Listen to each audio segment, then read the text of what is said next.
Boys and girls, ladies and gentlemen, it's your guy again, DLG Reppin. Once again, I'm sitting on the stool outside my well, about 2 minutes from home, and yeah, gonna be talking football. Before I start, got on the 21st, I got 21 subscribers, so I got another subscription there, so thank you, lady or gentleman who subscribed to my channel. Yeah, I really appreciate that. Yeah, so I appreciate the love there. Yeah, so thanks for that. Yeah, all is blessed, and I appreciate that subscription. Yeah, other than that, yeah, take care of yourself. Yeah, and enjoy your whole day, not sunbathing or playing sports with your friends. You know how it is, yeah. You've got to self-isolate. To do this is to save lives. To save lives is to protect the NHS, and to protect the NHS is to stay safe, yeah. Anyway, thanks for this. Thanks for the subscription, yeah. I really appreciate it, yeah. Yeah, it's not easy filming where you have to look over your shoulder now and again because certain human beings don't know the meaning of 2 meters. But anyway, they'll learn the hard way when they get the coronavirus, to teach them a lesson. And I don't wish death upon anyone, not even my own worst enemy. So that's my little theory over with. So I'm going to talk about the latest things that's going on in football. Obviously, you know, it's been well documented that Phil Neville may step down as England head coach of the England's women's team. That's right, he's looking to step down, and that's basically due to the fact that results have not gone according to plan. I think in the European qualifiers they've been struggling a bit, but his overall record, I mean, he took England's women's team to the semi-final of the World Cup, and they came short. They came up short against the United States of America, and that team is phenomenal. They've won the last 3 female World Cups, so they come up against players that win Ballon d'Ors, win personal accolades, and when they get together as a team, they're ruthless. And I knew they were going to get the better of England in the end. You know, just watching the way USA performed, for example, smashing Thailand 13-0. Violation with a capital V. Says it all. And Phil Neville, he was close to beating them.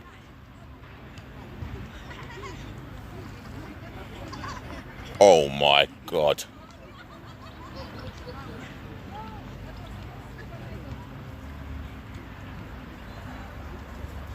Sorry about this, yeah, but I'm gonna put this out there, you know. But nah, I mean, you saw something that is disgusting, worth nicking for.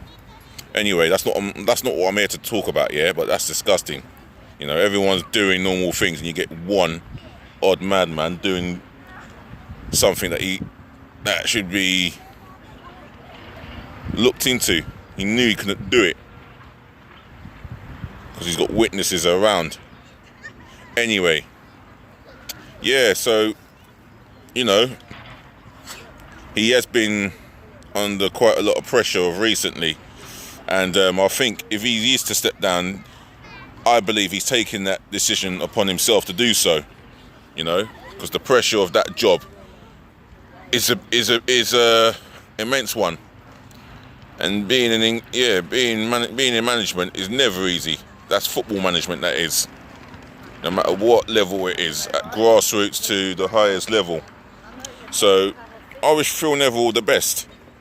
You know, it'd be nice to see him on Match of the Day once normality returns back, sitting down talking and analysing football with the boys. But other than that, yeah, we shall wait and see we shall wait and see to find out what happens to Phil Neville in the end. Moving on,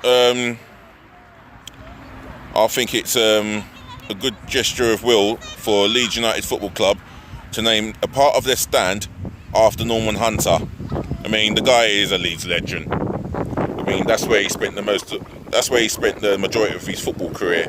I mean, as Eddie Gray said, his talent wasn't as much spoken about because of his other style of play was to kick people, but he did say, Eddie Gray did say that you take that away and you can see his footballing talent, yeah, and his abilities up there with any other talent that was playing football in them times. So well done to you, Eddie Gray, for speaking on the behalf of Norman Hunter. I know that cannot have been easy. God, there we go again. Like 2 meters. Sorry, that had to be said without shouting, swearing, let alone insulting someone. It's just people just don't care. Anyway, going back to what I'm saying about Norman Hunter, I didn't see him play in my time, but I did see footages of his punch up with Francis Lee. I thought that was funny. I thought that was funny. There were like 2 little boys programming in a man's body, having a punch up. I thought that was so funny. But hey, those were the days. Football was good in them days. You know, you didn't have greedy agents. You didn't have players on social media. You didn't have players. You had players who knew how to behave, because they had managers that will not tolerate the nonsense that they spouted out today. Like the Shankleys, the Brian Cloughs, they will not tolerate players breaking the guidelines, or their players breaking the guidelines and ending up in the newspapers for the wrong reason, or ending up in the headlines for the wrong reason, should I say. There will be punishment and consequences to pay. Not like these modern day footballers. Too pampered. Too much pampered. Too defensive of them. And they have now got power to cancel their contracts, etc. But that's the reality of modern day footballers. So well done to Leeds United. No, massive shout out to Leeds United for going ahead with the Norman Hunter stand. I think that will be appreciated by all Leeds fans and all football fans up and down the world. Not just the UK, up and down the world, because he was a living legend. So well done to Leeds United Football Club. Seen a Leeds fan jogging past me there. Anyway, I hope he watches my video and hear the praising I'm giving to Leeds United and the football club. So we're moving on to Arsenal. Recently, it's come to my attention that Lacazette, David Luiz, Nicolas Pepe, and another player. Oh, who is it? I've written it down here. I'm gonna get my note out. Nicolas Pepe, Alexander Lacazette, I said, David Luiz. Oh, and Granit Xhaka. Oh, that one. He's no stranger to being in the headlines for the wrong reason. Oh, I'll get onto him in a bit. So, these 4 Arsenal players were caught breaking government guidelines. Nicolas Pepe was seen playing football with friends in the park in North London. Really? Do you really need to be in the headlines for stupid reasons, for not using your brain? You should know better. You should definitely know a lot better. David Luiz and Xhaka were pictured together, hanging around with each other in a local park, sitting down or whatever they were doing. And Lacazette was spotted in a car talking to a couple of his mates in North London. Really? The four of you, shame on you. As an Arsenal fan, I'm heavily ashamed of you guys. How can you be seen to be doing some stupid things? You guys are professional footballers and role models. Young children who go to football matches up and down the country, they look up to you. They are expected to see that you're making an example. But instead, you're being idiotic and foolish. Why? I'll tell you something, yeah? I hope the football club punishes you lot. The four of you. I hope the football club punishes you for. You deserve to be made an example of.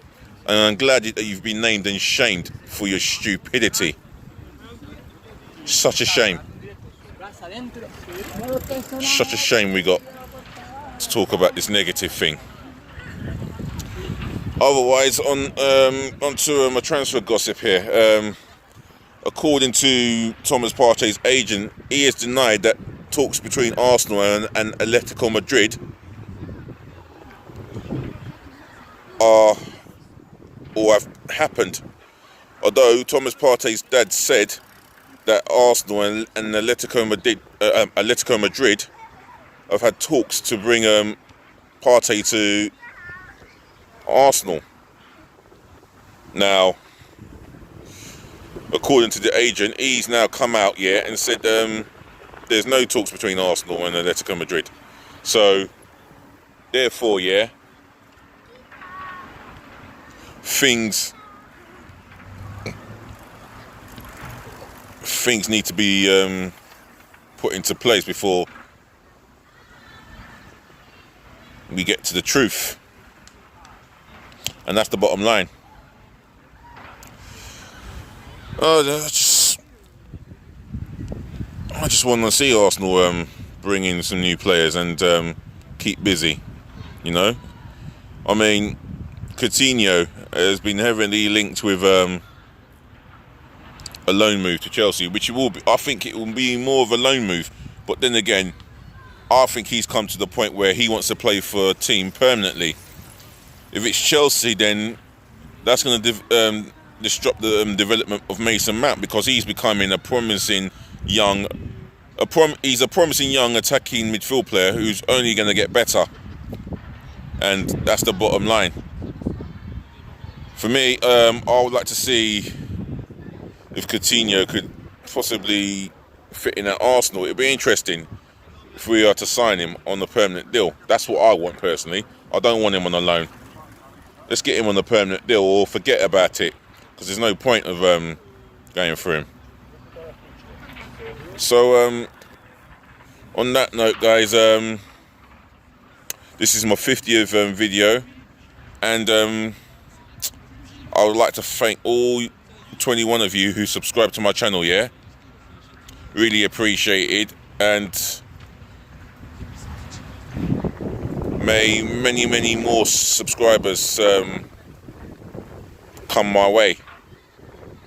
So I thank you all, anything that I've spoken about, about this, please drop your comments below, drive up the thumbs up like button, and keep subscribing to my channel, This is DLG Reppin. Oh, another thing, what I forgot to say is, I did criticise Tottenham for doing what they did, but Arsenal, once again, I'm ashamed of you guys.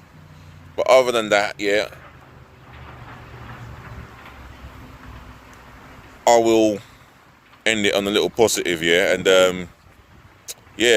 thank the individual and 20 more subscribers who has subscribed to my channel. Can't thank you enough, and I praise you in abundance. So peace, bless, love for everyone else in this world, and do your best to stay indoors, self-isolate, save the NHS, yeah, and stay safe, yeah. I'm out of here.